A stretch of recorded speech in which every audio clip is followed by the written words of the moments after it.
빌립보서 1장입니다.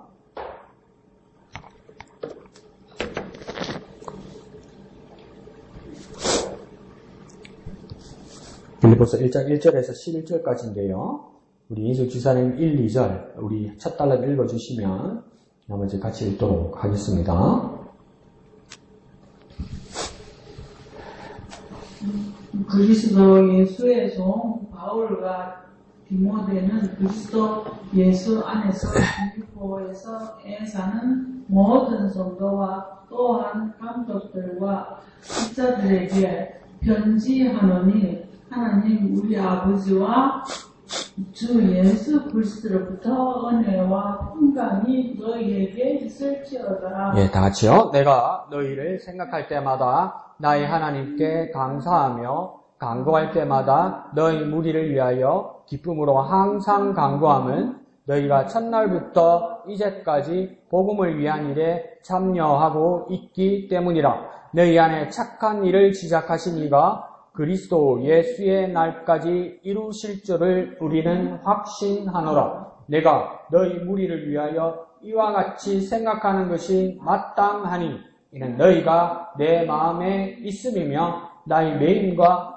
복음을 변명함과 확정함에 너희가 다 나와 함께 은혜에 참여한 자가 됨이라. 내가 예수 그리스도의 심장으로 너희 무리를 얼마나 사모하는지 하나님이 내 증인이시니라. 내가 기도하노라. 너희 사랑을 지식과 모든 총명으로 점점 더 풍성하게 하사 너희로 지극히 선한 것을 분별하며 또 진실하여 허물 없이 그리스도의 날까지 이르고 예수 그리스도로 말미암아 의의 열매가 가득하여 하나님의 영광과 찬송이 되기를 원하노라.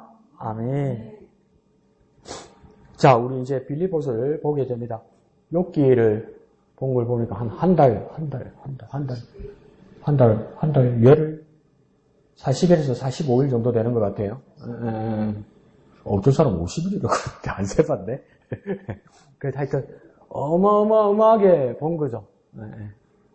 누가 이렇게 작정하지 않고 큐티하지 않으면 이 욥기를 어떻게 그렇게 보았겠습니까? 큐티에 대해, 그 고난에 대해서 어떻게 성경이 바라보고 하나님이 어떻게 말씀하시고 그것이 어떤 지혜로 극복할 수 있고 어떤 오해도 있고 그러나 결국은 어떻게 될 것인지, 그러니까 고난에 대한 이야기인데, 어쨌든 간에 욥기를 보면서 고난에 대한 한 가지 관점은 참 어렵다. 그거는 있죠. 결국은 극복했다는 그 승리의 기쁨도 있지만 그 과정이 참 어려웠다. 그런 내용이 있습니다. 그런데 오늘 공교롭게도 이제 욥기가 끝나고 나서 보는 우리 빌립보서도 보면 환경이 똑같아요. 그러니까 주인공이 욥기는 욥이잖아요. 그 욥의 환경이 고난이잖아요.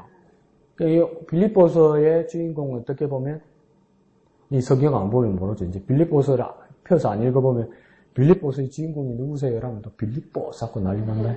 빌립보는 사람 이름도 아니에요. 빌립보는 지역 이름이고 교회 이름이고, 그러면 여기는 어디서 썼을까요? 빌립보 하면 또 틀렸어요. 감옥에서 옥중에서 쓰는 편지거든요. 그럼 빌립보서의 어떻게 보면 주인공은 바울이에요.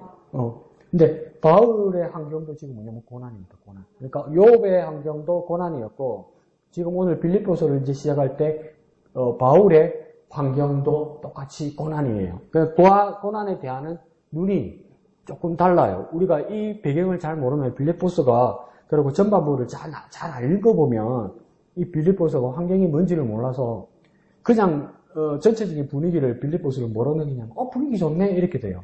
그 왜 그러냐면 기쁨에 대해서 많이 이야기하거든요. 기쁨. 근데 환경은 감옥이에요. 감옥. 그러니까 고난에 대한 자세에 대해서 욥기에서 욥은 참 고통 가운데서도 그걸 이겨내려고 하는데 색깔로 따지면 조금 어두운 색깔이죠. 조명으로 따져서 좀 어두운 조명을 비춰야 되겠죠. 근데 배경은 바울이 있는 것도 옥중이기 때문에, 감옥이기 때문에 어두운 배경이고 어두운 조명이지만 그 마음의 상태를 비추는 뭐냐면 밝아요. 희한해요, 이게. 바울은 밝아요. 고난에 대해서 밝아요. 그래서 기쁨이란 말을 군데군데 적어놨어요. 그러니까 고난에 대한 이 태도가 욥과 바울이 달라요. 근데 여기서 우리가 한국말로 정리를 잘 한번 해둬야 될 게 뭐냐면 한국 표준어 문법으로도 욥과 바울이 틀리다고 표현하면 안 돼요. 다르다고 표현해야 이게 풀려요, 여러분. 틀리다고 표현하면 뭐냐면 뭐가 하나가 맞고 하나가 안 맞다는 이야기예요. 하나는 맞고 하나는 안 맞다고 이야기할 때 틀리다고 이야기하는 거예요. 그러니까 하나는 정답이고 하나는 오답이라고 말할 때 그 사이를 틀렸다고 말하는 거예요. 근데 다르다는 이야기는 뭐냐면 둘 다 가치가 있다는 거예요. 부정적으로 말하면 결론을 내릴 수 없는 결론을 보류할 때 다르다고 이야기할 수도 있고, 긍정적으로 말하면 뭐냐면 둘 다 가치가 있다고 이야기할 때 다르다고 표현해요. 그러면 고난을 대하는 욥과 바울의 자세에 대해서는 두 사람이 틀린 게 아니라 다르다고 이야기할 수 있는 거예요. 다르다고. 그러면 다르다고 말하는 이유는 뭐냐면 잘 모른다고 해서 다르다고 말할 수도 있지만, 이 두 사람이 고난을 대하는 자세가 왜 다르다고 이야기할 수 있냐면 이 두 사람은 모습은 달라도 동일하게 하나님이 함께 하시고 하나님께 영광이 되는 것이기 때문에 두 사람 사이를 틀리다고 말할 수가 없는 거예요. 에이, 목사님, 그 뭐 복잡하게 말해요. 그게 틀리다가 아니고 다르다고요. 그러니까 무지개 색깔이 빨주, 노초, 파남보잖아요. 빨강과 파랑은 틀린 색이 아니고 다른 색이죠. 다른 색. 틀린 색깔이 아니에요. 빨강과 파랑이 틀린 색이면 빨강이 맞습니까? 파랑이 맞습니까? 둘 다 맞지, 어떻게 보면, 그죠? 뭐 하나 틀린 게 없죠. 그래서 그걸 틀렸다고 말하지 않아요. 다르다고 이야기하잖아요. 그러니까 고난을 대하는 욥의 자세, 고난을 대하는 바울에 대해서도 뭡니까? 틀린 것이 아니라 다르다는 거예요. 그러면 우리는 자꾸 그런 게 편해요. 하나만 가르쳐주면 좋겠고 하나만 알고 있으면 좋을 것 같아요. 그런데 뭐냐면 사람에 대한 사람이 가지고 있는 것이, 자기가 가지고 있는 것이 다른 것 같지만 사람들하고 이야기해보면 나도 틀린 게 아니고 저 사람도 틀린 게 아닌 게 느껴져요. 그때는 당신하고 나하고 틀린 게 아니라 다르다고 이야기하는 것처럼 이 고난에 대한 여러 가지 모습을 하나님은 성경을 통해서 보여주고 싶은 거죠. 하나님의 입장은, 하나님의 마음은. 근데 오직 진리, 오직 예수 이러다 보니까 뭐 하나만 맞고 나머지는 다 틀렸다고 말하고 싶은 거예요. 그러면 여러분, 욥이 맞습니까? 바울이 맞습니까? 그럼 이제 어떤 사람은 자기 마음에 드는 사람을 선택할 거고, 어떤 사람은 그래도 오직 복음이지, 그래도 정확하게 오직 예수 말하는 바울이 맞겠지, 또 이렇게 말하기도 하죠. 그렇게 극단적으로 갈 필요가 없다는 이야기예요, 이게. 그러니까 고난을 대하는 두 사람의 자세가 틀린 것이 아니고 다르다. 그러니까 각자의 모습이 있다. 우리에게도 각자의 모습이 있잖아요. 아침에 일어나서 밥을 굶는 사람도 있고, 죽을 먹는 사람도 있고, 밥을 먹는 사람도 있고, 빵을 먹는 사람도 있고, 그죠? 뭐 주스만 마시는 사람도 있고, 커피도 마시는 사람도 있고, 뭐가 맞습니까? 뭐가 틀립니까? 각자의 취향이죠. 각자의 취향이죠. 그걸 틀렸다 맞다고 말할 수가 없는 거죠. 매한가지입니다. 그래서 왼쪽에 제목 한번 읽어볼까요? 시작. 빌립보 교회를 향한 간구. 그러니까 빌립보서를 어떻게 이해해야 되냐면 빌립보 교회에게 썼다. 이래서 뭡니까? 이 편지를 썼다 해서 빌립보서입니다. 빌립보서. 그러니까 옛날에 제가 대전에서 전도서 사역할 때 여자 집사님이 어쨌든 수단과 방법을 가리지 않고 전도를 하는데 1년에 200명인가 100명인가 전도했어요. 그 전도왕 했죠, 그분이. 그래가지고 교회에서 특별 선물을 줘서 그 성지순례를 보내드렸어요. 교회 그걸로. 그래서 이제 유람선 타고 가는 성지순례. 그러니까 아시아의 7교회가 전부 터키예요. 이스라엘이 아니고. 그러면 에서버두, 사빌라 이렇잖아요. 그럼 에베소 교회도 터키에 있는 거잖아요. 에베소 교회를 보여주고 이러니까. 근데 에베소서는 들어봤거든요. 그러니까 에베소서의 그 에베소 이 지역이다 이러니까 그 전도를 100명, 200명이라는 여자 집사님을 하면 에베소가 사람 이름이 아니었어요? 그러니까 이게 성경의 제목에서 어떤 건 사람의 이름이고 어떤 건 지역의 이름이고 어떤 건 대상의 이름이고 이걸 좀 잘 분간을 하셔야 돼요. 그래서 빌립보서는 빌립보 교회를 향하여 보낸 편지란 말이죠. 그러면 그것을 쓴 사람은 따로 있어요. 누굽니까? 바울이죠. 더 구체적으로 1절을 보면 바울과 디모데가 같이 썼죠. 그래서 오늘 제목에서는 빌립보 교회를 향한, 이게 빌립보서의 그 정체성입니다. 빌립보 교회를 향해서 쓴 편지, 이게 빌립보서죠. 그리고 뭡니까? 간구라고 이야기했죠. 간구. 간구가 여러 뜻과 여러 종류가 있지만 크게 한번 묶어서 한번 생각해 봅시다. 그러면 뭡니까? 간구는 기도죠. 기도. 첫 번째 뜻은 기도입니다. 기도. 그죠? 기도의 종류 중에 하나죠. 근데 간구한다니까 우리가 그걸 딱 느려서 한번 생각해보면 간구가 뭘까? 그러면 우리식으로 한번 생각하면 간절히 구하는 것이겠지. 그러니까 이게 뭡니까? 요청하는 기도죠. 요청하는 기도. 기도의 종류이고 요청하는 기도이고. 근데 요청하면 누구에게 요청하는 것이겠습니까? 사람들에게 청구하는 게 아니죠. 어떤 높은 지위에 있는 사람에게 도와달라고 부탁하는 게 아니겠죠. 누구에게 요청하는 것이겠습니까? 하나님께 요청하는 기도. 간구는 뭡니까? 하나님께 요청하는 기도예요. 근데 하나님께 요청하는 기도인데 그것이 어떤 기도냐면 중보 기도와 같다 이 말이에요. 그러니까 중보 기도라는 것은 자기를 위한 기도입니까? 다른 사람을 위한 기도입니까? 네, 다른 사람을 위한 기도죠. 간구에는 이렇게 세 가지 컬러로 볼 수 있는 겁니다. 그러니까 기도의 종류이고 하나님께 요청하는 것이고 세 번째는 중보기도 종류 중에 하나다. 그러니까 틀리다고 안 하고 다르다고 이야기하면 여러 가지 볼 수 있어요, 여러분. 여러 가지 볼 수 있어요, 여러 가지. 엄청 넓게 볼 수 있어요. 그러니까 또 어떤 사람은 그런 말씀 해요. 목사님 여러 가지로 엄청 넓게 말하니까 이것도 맞다, 저것도 맞다고 틀린 거 하나도 없다고. 그러니까 희미하지. 또 이렇게 말하면 할 말은 없는데 이렇게 넓게 볼 수 있는 거예요. 그래서 이 빌립보 교회를 향해서 바울이 기도하는 내용이 오늘 1장 전반부에서 나오고 있다. 그러니까 빌립보 교회를 향한 편지다. 이게 뭔가 빌립보서입니다. 그리고 밑에 오렌지색 두 줄 한번 읽어볼까요? 시작. 바울은 첫날부터 이제까지 복음 사역을 함께한 빌립보 성도들을 생각하며 감사합니다. 그들에게 사랑의 마음을 전하면서 그들의 사랑이 더욱 풍성해지길 간구합니다. 그래서 빌립보 교회를 향해서 썼다고 그러는데 성경의 오늘 본문에서는 보면 교회란 글자는 하나도 안 나옵니다. 빌립보라는 말은 나와도.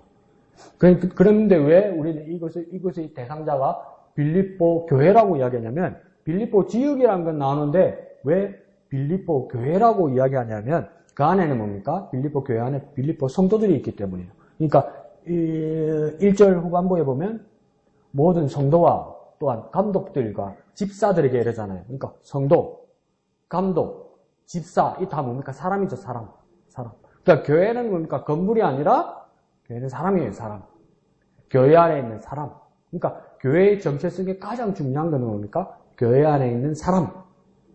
그 사람이 뭡니까? 교회라는 거예요. 그러니까 교회란 말을 쓰지 않았어도 교회 안에 있는 빌립보 지역에 있는 성도들. 그러니까 뭡니까? 그걸 교회라 말할 수 있는 겁니다. 그러니까 우리도 뭡니까?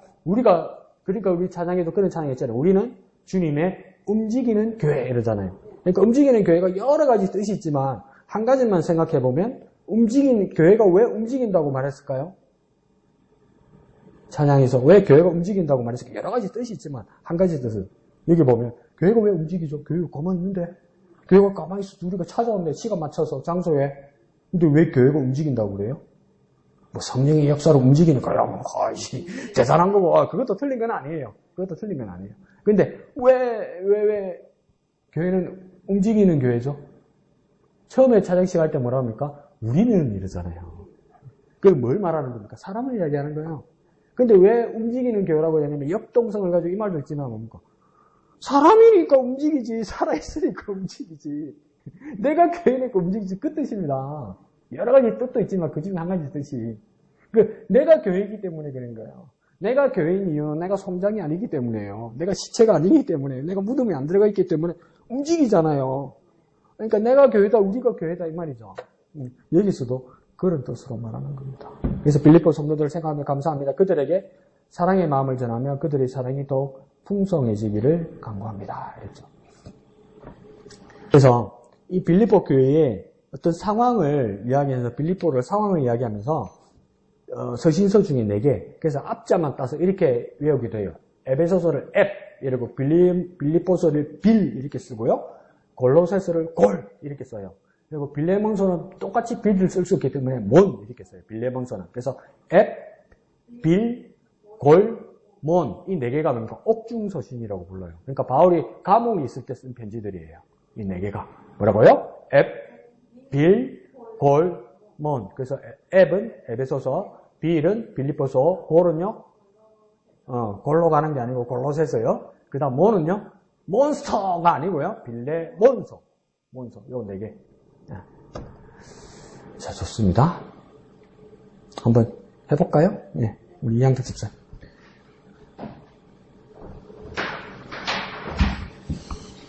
네, 오늘은 이 빌립보서를 하면서 그래요.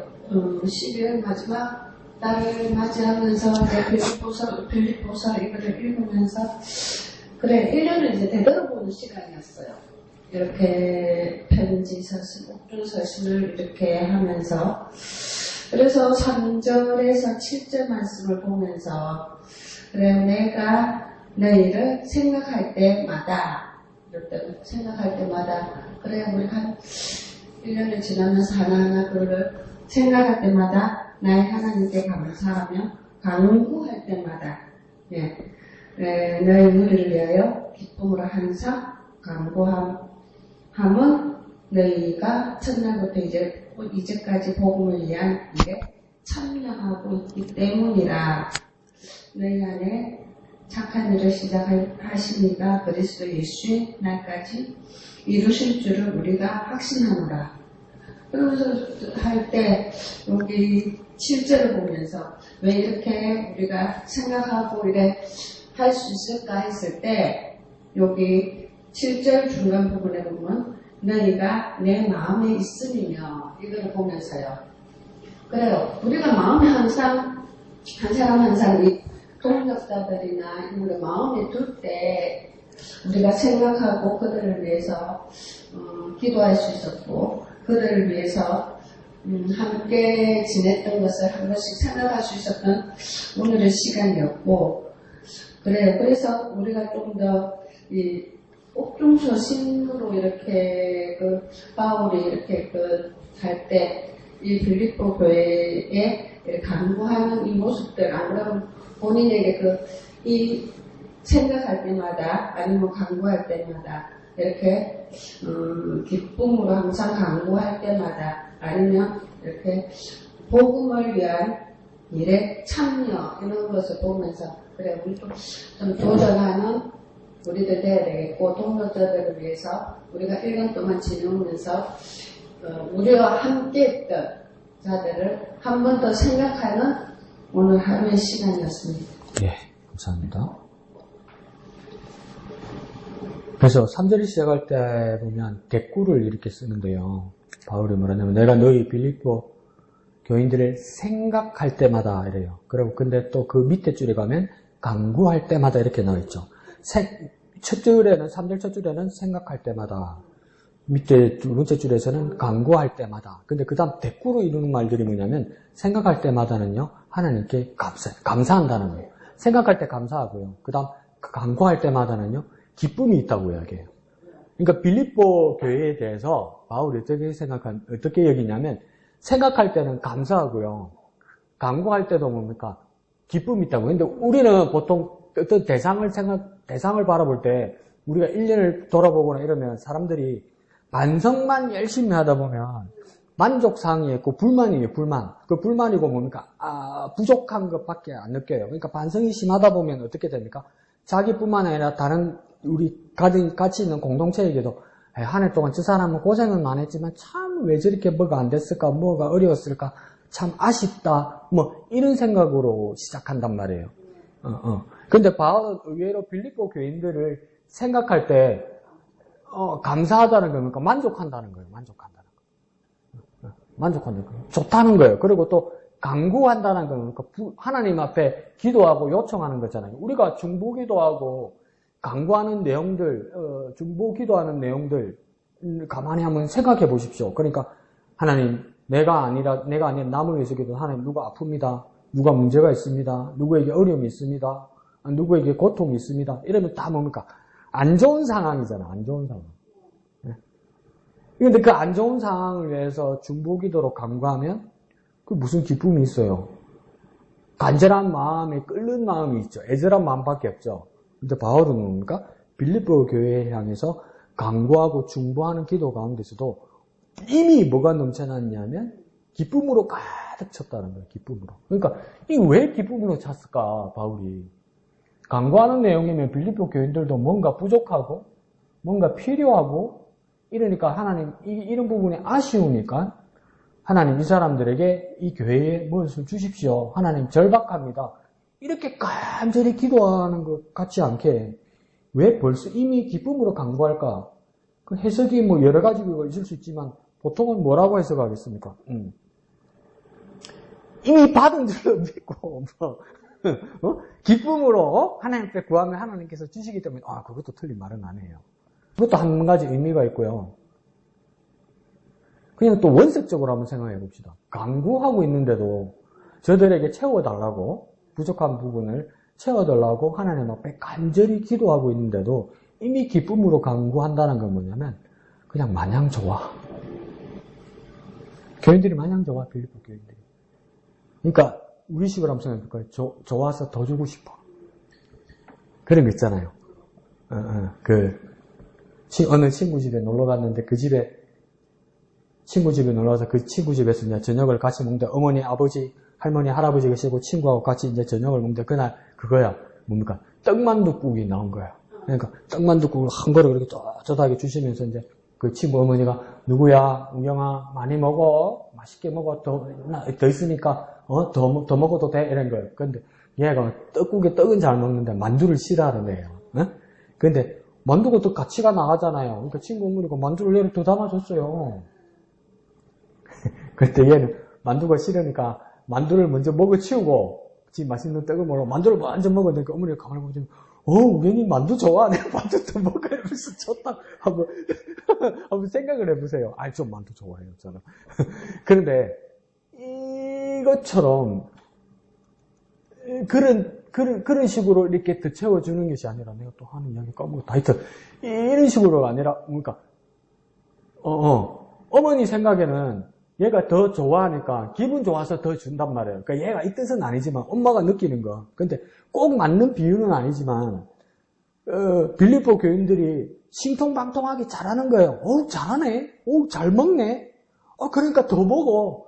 더 해. 내 비유가 그렇게 맞는 말은 아닌 것 같아요. 진짜 좋아해서 잘 먹는 걸로 바꿉시다. 좋아해서 잘 먹으니까 또 더 주고 더 주고 더 주는 거예요. 기분 좋아서 더 주고 더 주고 더 주는 것처럼 빌립보 교인들이 하나님이 주신 것을 가지고 잘하고 잘하는 거예요. 그러니까 썼잖아요. 하나님 주신 은사를 쓰고 하나님 주신 환경과 재물과 물질과 모든 걸 썼잖아요. 그럼 또 필요하잖아요. 그러니까 기분 좋게 또 채워달라고 하는 거예요. 기분 좋게 또 채워달라고 하는 거예요. 그러니까 우리가 강구하는 거예요. 그러니까 그게 그 마음에 뭐가 남아있습니까? 목회자의 기쁨이 남아있는 거죠. 아이고 이 사람은 이게 안 되네. 이게 부족하네. 이게 아프네. 아이고 내년에는 잘 돼야 될 건데 자리 털고 일어나야 될 건데 기운을 내야 될 건데 그렇게 강구하고 중보하는 내용이 아니란 말이에요. 기쁘단 말이에요. 잘하네. 잘하네. 잘하네 하면서 또 주고 또 주고 또 준단 말이에요. 그런 모습이 빌립보 교회에게 있었다는 거죠. 그러니까 그냥 생각하면 마냥 좋다는 겁니다. 이 사람들이. 그러니까 집사님 지적하신 것처럼 7절에 너희 무리를 위하여 이와 같이 생각하는 것이 마땅하니 너희가 내 마음이 있음이면서 마음에다가 키를 두었다. 그죠? 집사님? 그러니까 이게 원래 헬라어 성경대로면 너희가 내 마음에 있음이며 이렇게 표현했잖아요. 근데 더 직역해서 말하면 뭐냐면 내가 너희를 마음에 두었다 이렇게 말하는 거예요. 그러니까 나 바울이 너희를 내 마음에 두었다. 그러니까 내가 적극적으로 내가 능동적으로 너희를 내 마음에 담아두었다. 이 말은 뭡니까? 내 마음에 담아두어서 내가 너희가 좋다 이 말이에요. 너희가 좋다. 그러니까 이 마음이라는 게 정신, 의지, 사랑하는 마음 이 그릇에 내가 너희를 담아두었다 이러는 거예요. 그러니까 이게 뭐 그냥 마냥 좋은 거예요. 마냥 좋은 거. 마냥 좋은 거예요. 마냥 좋은 거. 기쁘고 감사하고 좋고 이런 것들이니까 빌립보 교회 안에 있고 이 사람들을 생각할 때 바울의 마음에 있다는 거죠. 그러니까 옥중에 있는데 자기 상황이 판단이 안 되는 거예요. 옥중에 있고 그러니까 언제 형이 집행될지도 모르는 그런 두려움도 없어진 거죠. 그 두려움이 없어지는 근거가 뭘까? 기쁨이라고 말할 수도 있고 감사하는 마음이라고도 할 수도 있고 또 그러니까 집사님 말씀처럼 마음에 교인들이 들어있기 때문에 그게 꽉 찼기 때문이라는 거죠. 그러니까 감사도 그런 감사도 있죠. 내가 감사할 수 있는 환경이 못 되는데 내가 먼저 감사해서 이 감사의 환경으로 만들기 위해서 내가 먼저 부족한 가운데도 감사하는 방법도 있죠. 근데 그 방법도 있는데 여기서는 그런 상황이 감사가 아니라 진짜 좋아. 바울은 진짜 좋아. 생각하면 좋아. 그냥 생각하면 좋은 거예요. 생각하면. 그러니까 감옥에서 다른 사람들 감옥에서 오늘 죽을까 내일 죽을까 이러면서 막 이러는데 바울은 뭘까 바보같이 어제 머리를 얻어맞았는지 지 혼자서 이렇게 기도하고 좋아 이러고 있던 거죠. 그러면 간수들이 그랬겠죠. 저 완전 미쳤구나 이제. 이런 생각이 들 정도로 빌립보 교회가 좋았다. 교인들이 좋았다. 그렇게 되는 거죠. 그래서 그건 나중에 이야기할까요? 나중에 얘기합시다. 그래서 집사님 만든 키는 뭡니까? 생각, 감사, 간구, 기쁨, 그 다음 마음. 그러니까 우리도 누구를 향하여 기도할 때 정말 그 사람을 생각할 때 그 기쁨이 막 가득 차서 그렇게 기도하고 또 그리스도 안에서 하나가 되었으면 좋겠습니다. 그냥 우리가 목양의 공동체 안에서 그냥 저 모두가 마냥 좋은 사람. 그것도 맞죠. 아우 딱해라. 아우 안 됐어라. 도와줘야지. 그것도 맞죠. 그거 정말 훌륭한 거죠. 그와 더불어 그 사람을 더 깊이 생각해서 그냥 생각하면 좋고 생각하면 기쁘고 내가 그 사람에게 막 손을 내밀고 도와주는 자체가 서로에게 기쁨과 감사가 되고 막 이런 공동체, 이런 교회를 바울이 발언하면서 이야기하면서 고백하면서 축복하면서 기도하면서 그렇게 만든 거예요. 이게 만든 거예요. 어떻게 보면 진짜 그런 모습으로 빌립보 교회가 갖추어졌을 수도 있는데 어떤 면에서 내가 생각할 때는 자꾸 그렇게 하면서 만드는 거예요. 바울이 만드는 거예요. 우리에게도 그 말들이 만들어지면 되는 거예요. 만들어지면. 한 해를 돌아보면서 정말 감사하고 기쁘고 막 당신이 나와 함께 있어서 너무나 행복하고 하나님 일을 같이 하고 기도하고 같이 예배해서 너무나 행복하고 뭐 감사하고 막 기쁨이 넘친다고 당신만 생각하면 좋다고 막 이런 고백들이 넘치면 막 서로가 좋아지고 서로가 고백할 수 있겠죠. 그런 분위기를 바울이 뭡니까? 멀리 떨어져 있는데 편지를 써보내면서 받는 거예요. 그러니까 우리가 코로나 시기를 겪으면서 얼마나 어려움을 겪었습니까? 어떨 때는 진짜 자발적으로 그러기도 했고 정부 정책에 의해서 예배 시간을 닫기도 하고 그래서 또 영상으로 또 녹화를 하고 편집을 해서 여러분에게 보내드리기도 하고 어떤 교회는 또 유튜브 라이브로 해서 이렇게 송출하기도 하고 근데 그걸 지나고 나서 이제 우리나라 사람들이 교회에서 보통 하는 말이 그 코로나 기간에 예배당을 닫고 뭐 영상을 보내거나 그다음 뭐 또 동영상 그 생방송 그런 걸 하면서 사람들이 교회와 멀어지게 됐다. 그래서 이제 코로나가 끝쳐나도 교회가 회복되는 대한민국 교회가 인원수가 회복되는 게 어려운 상황이 왔다 이렇게 이야기하잖아요. 한편으로는 일리가 있는데 여기 보세요. 스마트폰이 있습니까? 인터넷이 있습니까? 로마에서 에베소가 어딥니까? 거기가 어딥니까? 근데 멀리 그 편지 한 통 보내는데 이렇게 은혜가 되는 거 보세요. 그러니까 나도 막 그런 핑계를 대고 그래서 어려워졌는가 보다 한국 교회와 우리 교회가 그래도 잘 견디고는 있지만 코로나 때문에 어려워졌는가 보다 이러니까 오늘은 묵상하면서 하나님 나한테 그렇게 말씀하는 거예요. 야 핑계 대지 마라 이렇게. 핑계 대지 마라. 여기 봐라. 여기는 스마트폰이 있냐 인터넷이 있냐 그 아시아와 유럽 사이잖아요. 에베소와 로마면 아시아와 유럽 사이예요. 근데 그냥 생각하면 좋다잖아요. 그러니까 편지 돌려보내잖아요. 이거 어느 세월에 가겠어요. 근데 뭐 빌립보 교회가 튼튼하잖아요, 여기가. 근데 그게 얼마나 은혜가 되는지 오늘 21세기를 사는 우리에게도 이 살아계신 말씀으로 역사하잖아요. 이 빌립보서가. 그러면 그것 때문에 코로나 때문에 안 됐다는 것은 일리는 있지만 그게 절대적으로 그것만이라고 말하면 우리는 빌립보서 적용 못합니다. 자꾸 에베소로 그랬네요, 제가. 빌립보. 그러면 그 일부는 안 맞는 말입니다, 그게. 그러면 이제 집사님께서 지적한 것처럼 뭡니까? 생각 때문에 감사하고, 간구하는데 기쁨이 가득 차고, 그 다음 그것은 다 뭡니까? 내 마음에 그들을 담아두고 내 마음이 그들과 함께 하더라. 마음이 중요하더라는 거죠, 마음은 보이는 것도 아니고, 마음은 잡히는 것도 아니고, 만져지는 것도 아니지만, 그 중요한 마음이 뭡니까? 바울 마음에 있어서 역사가 일어나더라는 거 아닙니까? 우리에게도 마음이 중요합니다. 마음이요. 그러면 어떤 거리나 어떤 시기에도 관계없이 주님께서 역사해 주실 줄로 믿습니다. 감사합니다. 예, 목사님. 저는 그 8절에 보면 내가 예수 그리스도의 심장으로 너희 무리를 사랑한다. 하나님의 증인이다. 라고 다른 말로 표현하면 내 마음은 나는 그리스도의 심장을 가졌다라고 그렇게 표현할 수 있거든요. 그리스도의 심장으로 사랑한다고 했으니까 나는 그리스도의 심장을 가졌다라고 표현할 수 있는데 이 사도 바울은 좀 자신감이 넘치는 것 같아요. 나를 본받으라 이런 식으로 저는 그리스도와 똑같은 마음과 생각으로 정의를 내리고 사랑을 하는 그 모습을 자기는 하고 있다라고 이렇게 그러니까 예수님과 똑같은 심정으로 그렇게 너희를 사모한다라고 자신있게 얘기할 수 있는 것이죠. 하나님이 나의 증인이다라고 얘기할 만큼 하나님이 우리를 사랑하신 것도 보면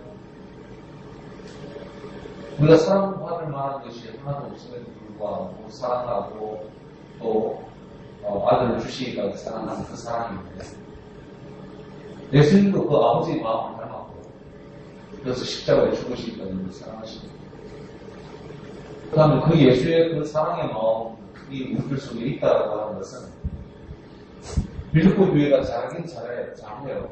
참 잘하는데 그럼에도 불구하고 어떤 면에서는 마음에 들지 않는 부분들도 있을지도 모르겠어요. 그런데도 불구하고 여전히 내가 너희를 사모한다. 그리스도의 심장을 가지고 사모한다.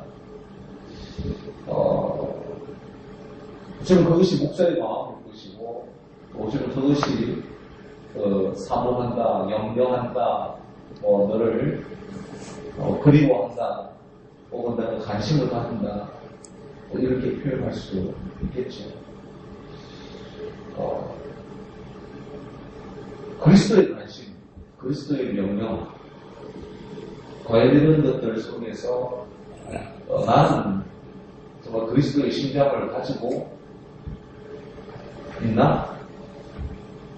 그리스도의 심장이 내 속에서 막 끓고 있나? 주님과 같은 마음으로 생각하고 주님과 같은 마음으로 사랑하고 주님과 같은 마음으로 정말 희생할 수 있나? 주님의 그 마음이 내 속에 정말 하나님이 내 증인이다라고 얘기할 만큼 그렇게 막 끌어오르나? 여전히 좀 더 생각해 봐야 될 그 부분인 것 같아요. 내가 주님을 사랑한다라고 얘기하면서도 내가 당신을 사랑합니다라고 표현할 수 있을지는 모르지만 당신과 똑같습니다라고 얘기하지 못하는 것이 지금 나의 현실 아닌가. 당신과 똑같은 마음을 가졌습니다. 이 세상을 향해서 내 이웃을 향해서 내 교우들을 향해서 그렇게 마음을 가지고 있습니다라고 하나님의 증인이다까지 얘기하지 못하는 내 마음 아닌가. 그렇다고 한다면 좀 더 내가 그 어떤 이웃 사랑하는 방법들, 주님의 그런 마음들이 좀 더 내 속에 가득 채워지는 그런 날들이 되어져야 되겠다는 생각했습니다. 예, 감사합니다. 그래서 바울이 아주 우리가 생각하면 그냥 일반적으로 냉랭하게 생각하거나 그냥 문장으로만 보고 믿음을 빼고 생각해보고 8절을 바울이 그렇게 고백한 것을 보면 그 입장에서 보면 야, 바울이 무리수를 던지는구나 이럴 정도로 그 발언을 한 거죠. 내가 예수 그리스도의 심장으로 너희 무리, 너희 빌립보 교인들을 얼마나 사모하는지. 근데 그러니까 하나님께서 내 증인이 된다. 이 말이 얼마나 무리수를 드는 말인지 우리가 믿음의 눈으로 바라보지 못하면 그렇죠. 이런 말은 우리는 9시 뉴스 데스크에서 많이 보죠. 존경하는 국민 여러분, 존경 안 하면서 내가 어디 살고 누군지도 모르면서 그리고 청문회 같은 거 하면 뭡니까? 사회하는 위원장이 다른 자기 상대당 국회의원한테도 존경하는 강우경 의원님 이래서 붙죠. 물고 뜯으면서 그 진심이 아니잖아요. 근데 그렇게 말하잖아요. 그 믿음의 눈으로 보지 않으면 바울이 내가 예수 그리스도의 심정으로 너희 무리를 얼마 사모하는지 이러면 우리가 이렇게 읽어 넘어갈 수 있어요. 국회의원처럼 하는구나. 정치인처럼 말하는구나. 그래 그렇게 말을 해야지. 말을 뭐 진심이나 아니든 이렇게 할 수 있는 그런 말이에요. 이게 우리가 믿음의 눈을 빼어버리면 그렇잖아요. 이런 말 써야 되잖아요. 공식적으로는. 근데 그 다음에 뭡니까? 더 무리수를 던지죠. 하나님이 내 증인이시니라. 이 말은 뭡니까? 하나님이 심판하셔도 정확하게 나올 거라고 장담하는 거예요. 장담하는 거. 그러니까 이 근거가 어디서 나올까 이 사람은. 그러면 최소한 뭡니까? 착각하더라도 착각이라고 누가 매도하더라도 그 순간만은 진심이라는 겁니다. 진심. 다른 사람들이 저울로 재보면 정말 부족하고 네가 뭐 예수님만큼 하겠냐? 정확하게 수치로 나중에 하나님이 재어보면 부족하겠지. 그렇게 말할지언정 이 순간만은 바울은 진심이란 말이에요. 진심. 그러니까 우리에게도 그리스도의 사랑으로 우리 지체들과 세상과 사람들을 대할 때 진심이 있어야 되는 거죠. 진심. 그 진심을 팔아먹는 게 뭡니까? 높은 자리에 있는 사람들이고 정치하는 사람들이고 권위를 가진 사람들이고 체면에 있는 사람들이 뭡니까? 말은 잘하는데 진심이 빠져버리는 거죠. 근데 바울은 이 상황에서 진심을 뺄 수는 없습니다. 왜 진심을 뺄 수는 없습니까? 감옥에 있는데 이제 오늘 죽을지 내일 죽을지도 모르는데 그 상황에 와서 뭔 마지막에 거짓말까지 할 필요가 어디 있겠어요. 그러면 정황이 진심인 건 맞아요. 그런데 뭡니까? 그래도 예수 그리스도의 심장으로 너희 무리를 사랑한다. 빌립보 교인들을 사랑한다고 이야기하잖아요. 근데 이 심장, 그리스도의 심장이란 말을 특별하게 쓰는 이유는 뭐냐면 이건 직역이 아니고 의역이에요. 의역. 번역 중에서도 의역을 한 건데 심장이라고 번역을 해도 되고요. 근데 이스라엘 사람들 같은 히브리인들 같은 경우에는 심장도 심장이지만 이거 한글이니까 이게 또 마음 심자를 쓰는구나. 진심, 진짜, 진실 이런 걸 말할 때 심장을 표현하기도 하지만 이스라엘 사람들은 신체에서 어느 부분을 지적하냐면 창자, 콩팥. 그러니까 위치적으로 공기나 음식이 이렇게 얼굴 쪽으로 해서 이렇게 쭉 내려가잖아요. 이렇게 내려가잖아요. 그러면 이렇게 내려가면 심장이 먼저 닿죠. 10도로 해서. 근데 시간이 더 걸려야 위장을 지나서 창자 콩팥으로 내려가죠. 그러면 이스라엘 사람들 눈에는 심장이 더 깊습니까? 창자가 더 깊습니까? 창자가 더 깊지. 그래서 창자나 콩팥을 비유하면서 내 마음의 가장 깊은 곳이라고 이야기를 해요. 가장 깊은 곳. 가장 깊은 곳을 표현할 때 심장이라고 표현하기도 하지만 창자나 콩팥 이런 걸 표현하기도 해요. 그러니까 이건 심장, 창자, 콩팥 다 표현할 수 있습니다. 그러면 그거 다 떠나서 뭡니까? 가장 깊이 가장 진실로 그냥 진짜가 아니고 진짜로 내가 너희를 사랑한다 이 뜻이에요. 야, 이 정도로 말하면 죄송합니다. 구라치기가 곤란한데 이 정도잖아 말이에요. 근데 그걸 뭡니까? 얼마나 사모하는지. 이 유행가 생각 안 납니까? 당신은 모르실 거야. 그 다음 어떻게 버립니까, 혜연이? 얼마나 사모하는지 이러잖아요. 세월이 흘러가면은 그 다음 뭐지? 그래 뭐 성경에는 외워야지. 노래 가사에 안 맞겠노 만. 그러니까 얼마나 내가 당신을 사모하는지, 그러니까 내가 당신을 사랑한다 이렇게 말하는 게 아니라 내가 얼마나 너희 무리를 얼마나 사모하는지 이렇게 표현을 하면서 뭡니까? 문장을 도치해서 문장을 바꾸어서 이야기하면서 강조하는 거예요. 강조. 그냥 내가 너를 사랑한다, 진짜 사랑한다 이렇게 표현할 수도 있는데 내가 너희를 얼마나 사랑하는지 이 말입니까? 정말 많이 사랑한다 이 말이죠. 정말 많이. 진짜 이거 심혈을 기울여서 최선을 다해서 쓴 말입니다. 이게 그냥 쓴 말이 아니고 그냥 내가 너 사랑해 이 뜻이 아니에요. 그것도 뭡니까? 내 가장 깊은 곳에서 가장 깊은 진심에서 내가 너희를 사랑하는데 그게 어떻게 내가 가진 최선으로 다 가능하겠냐? 불가능하지. 그러니까 뭡니까? 예수의 심장으로. 예수 그리스도의 심장으로. 그러니까 목사님도 가지는 그 딜레마죠. 예수의 심장? 예수의 마음? 예수의 가장 깊은 것으로 사랑을 한다? 그게 가장 큰 건 알겠는데 그게 내게 있다고? 내게 있다고 그게?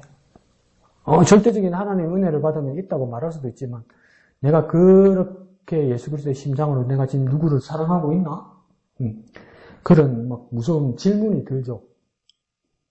근데 말로만 끝나는 게 아니고 뭡니까? 하나님이 내 증인이시니라 이러잖아요. 그 하나님이 심판관이란 뜻입니다. 근데 하나님이 심판관이면서도 뭡니까? 하나님께서 또 보증까지 하신다는 겁니다. 하나님께서 확인해서 맞다 해주는 말이란 말. 그래서 증인이 되는 거예요. 증인. 그러면 하나님께서 판단하시고 하나님께서 심판하시기 때문에 이건 참 거짓의 문제죠. 이 참이란 말이에요. 참. 그럼 바울은 어떻게 이렇게까지 던질 수 있었을까?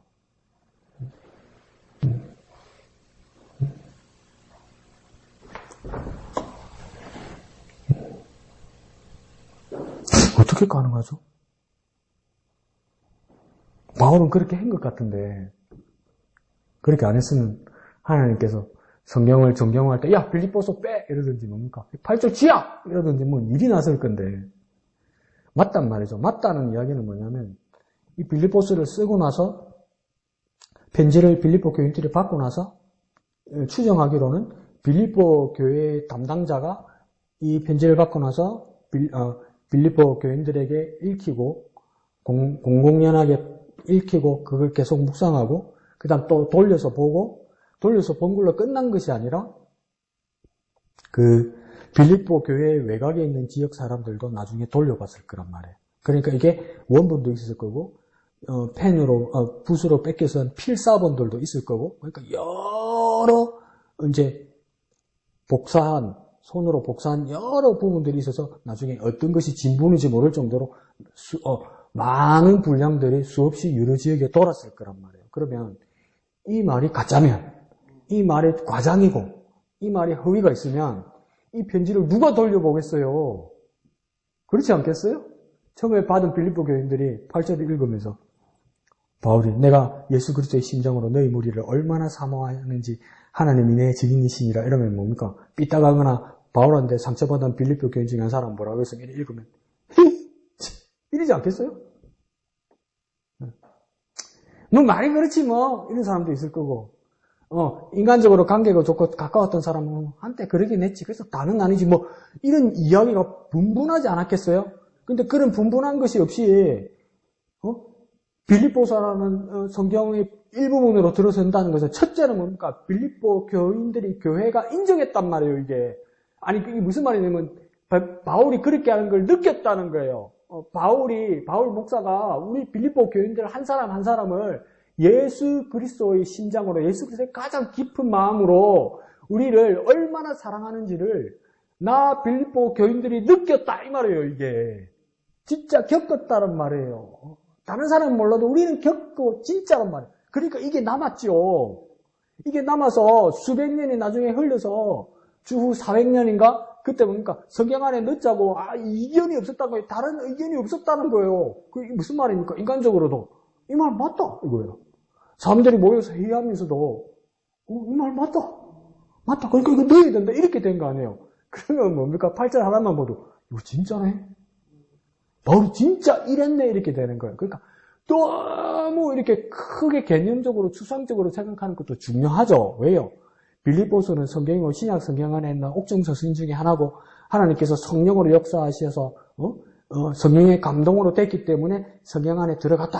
그래서 이건 뭡니까? 빌립보서는 하나님 말씀이다. 아멘이죠. 그래 이게 맞는데 이것만 생각하지 말고 목사님이 지적하신 것처럼 8절을 보면 하나님의 말씀은 진리고 진실일 것인데 진실에 기반한 진리일 것인데 8절만 우리가 돋보기로 현미경으로 보면 나 바울이 예수 그리스도의 심장으로 너희 무리 빌립보 교인을 얼마나 사모하는지를 하나님이 아신다. 하나님이 내 증인이시다면 이 말이 진짜로 빌립보 교인을 사랑했다는 게 진짜란 말이에요.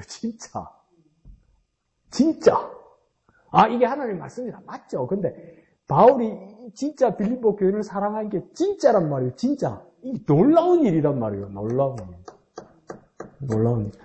그러면 놀라운 일을 발견은 했는데 나는 큐티잖아요.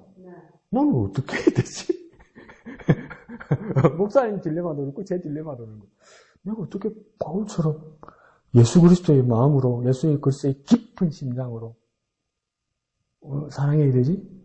어떨 때는 막 징그러운데 어떨 때 보기 싫은 인간들도 있는데 어떨 때는 얄미운 인간들도 있는데 맹정신에는 목사님 하면서 최선을 다해서 예배하고 막 목사가 시덥잖은 이야기해도 큰 소리를 뒤에서 아멘 아멘 하다가 어떤 날은 막 한잔 하고 와가지고 오토바이 타고 와가지고 말해 자꾸 이러고 막 쳐다보기도 싫은데 응? 나는 그런 사람인데 어떻게 끝까지 예수 그리스도의 마음으로 그 사람을 좋을 땐 좋고 싫을 때는 싫을 때가 있는데 예수 그리스도의 심장으로 저 사람을 끝까지 사랑하지 얼마나 사랑하는지 그냥 말로만 한 것이 아니라 하나님이 확인해 보십시오. 이래도 이게 정답입니다. 이렇게 할 만큼 내가 어떻게 살아야 되지?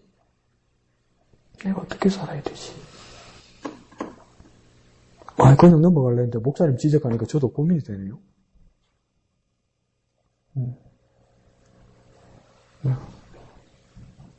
바울은 그렇게 살았고 바울은 사람으로서 그렇게 했고 하나님의 종으로서 그리스도인으로 그렇게 했다면 우리에게도 목표가 되고 우리에게도 숙제가 되고 우리가 진짜 그래 해야 된다는 겁니다. 그런데 우리가 우리가 연약한 인간이라고 서로 위로하고 서로 도움만 주다 보니까 오늘날 우리에게 어떤 단점과 약점이 생기냐면 뭐 사는 게 그렇지 뭐 그게 뜻대로 되나 그래 이해한다 이게 정말 좋아요. 근데 이 방향으로 이해하는 거예요.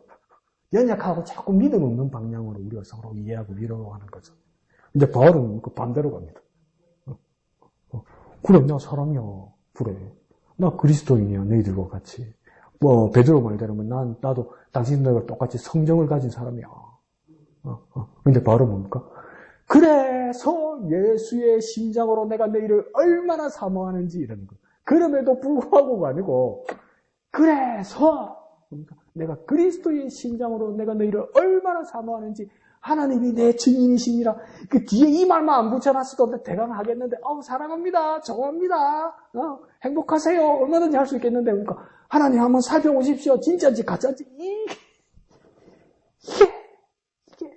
근데 바울은 그렇게 했다는 거예요. 근데 그걸 개런티할 수 있다는 거예요. 보증할 수 있다는 거예요. 왜? 성경이 들어왔으니까. 하나님 인정하시고 성령으로 증거한 말이니까. 그리고 그러니까 배경으로 봐도 감옥에서 뭔 거짓말을 하겠어요. 이제 그죠? 감옥에서 뭔 거짓말을 하겠어요. 이제 죽을 건데 잘못하면.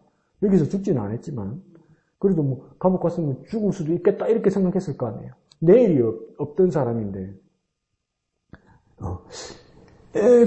이게 어떻게 가능할까? 그래서 1절을 보니까 인사를 할 때 이래요.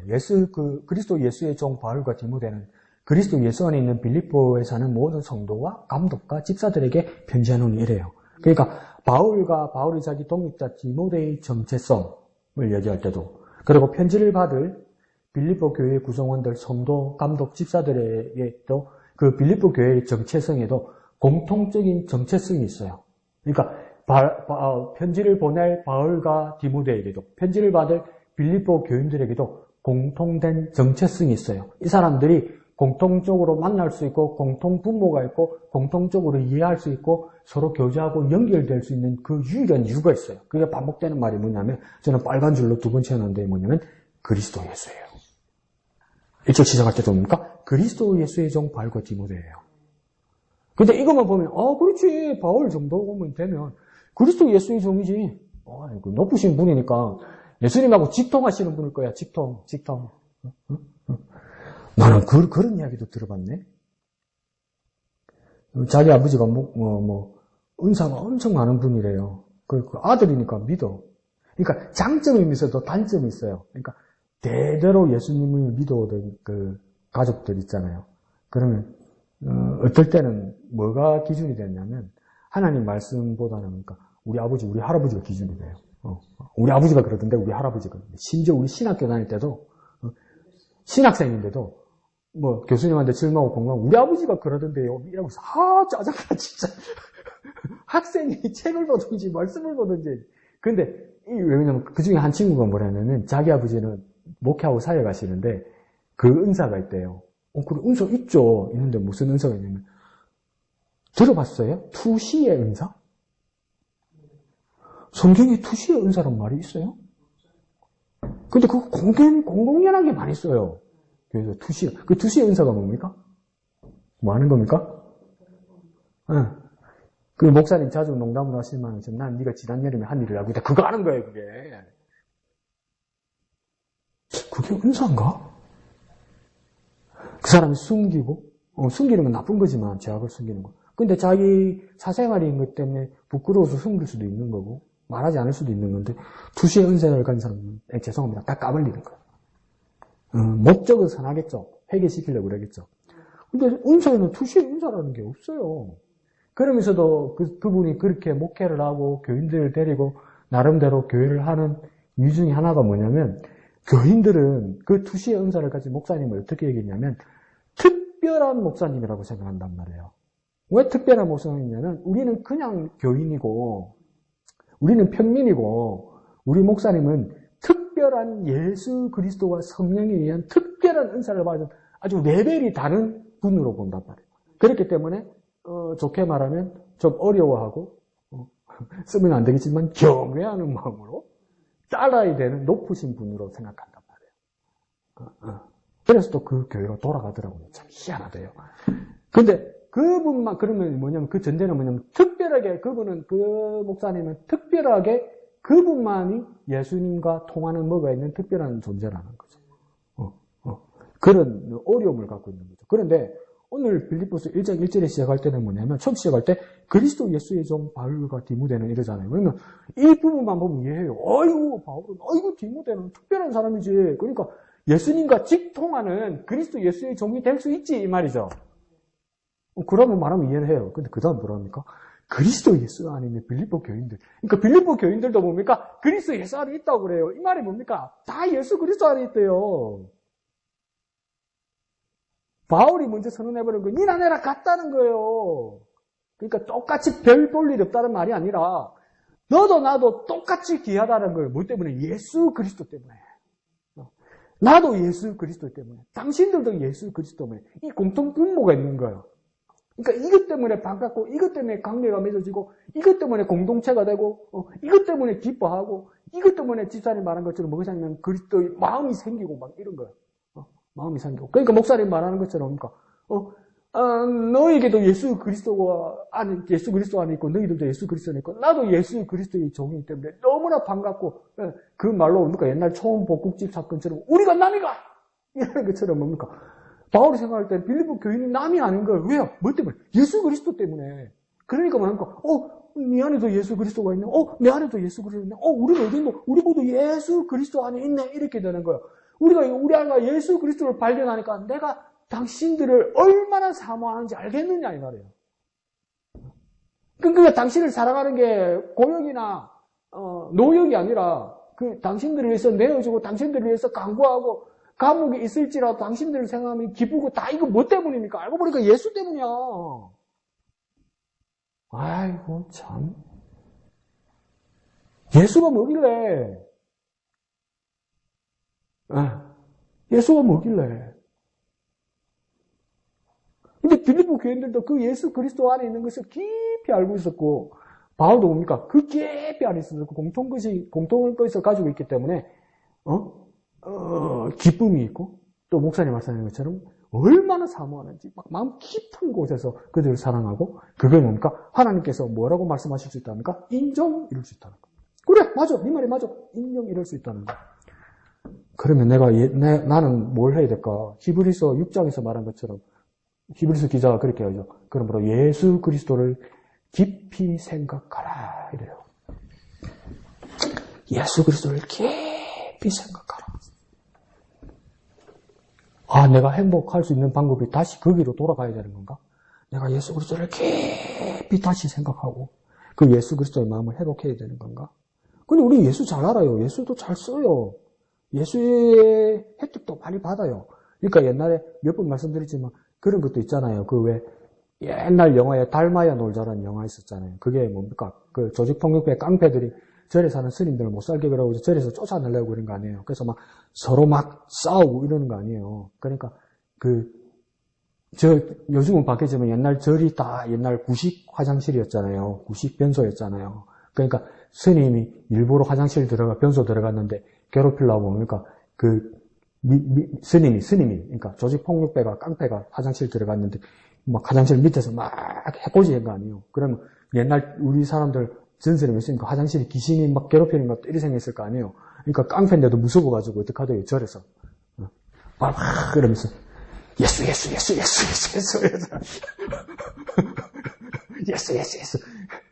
그런 예수가 되면, 우리가 정말 경박하단 말이에요, 우리 믿음이.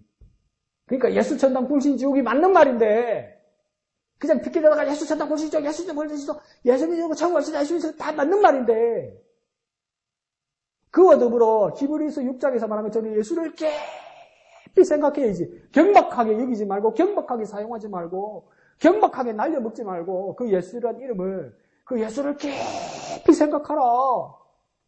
그 예수를 깊이 생각할 때 우리에게 기쁨이 있고 우리가 간구할 때도 하나님 앞에 간구하고 기도할 때 생각할 때 감사가 있고 기쁨이 있고 목사님 말씀하시는 것처럼 그 그리스도의 심장으로 사랑하는 마음이 살아나지 않을까? 그러니까 사실은 큐티에 제가 뭐라고 그러냐면 목사님이 8절 그렇게 시작하시는 것처럼 큐티니까 빨간 볼펜을 그렇게 써놨어요. 나 어떻게 하면 좋지? 너무 멀리 왔나요? 그렇게 찬양하는 거죠.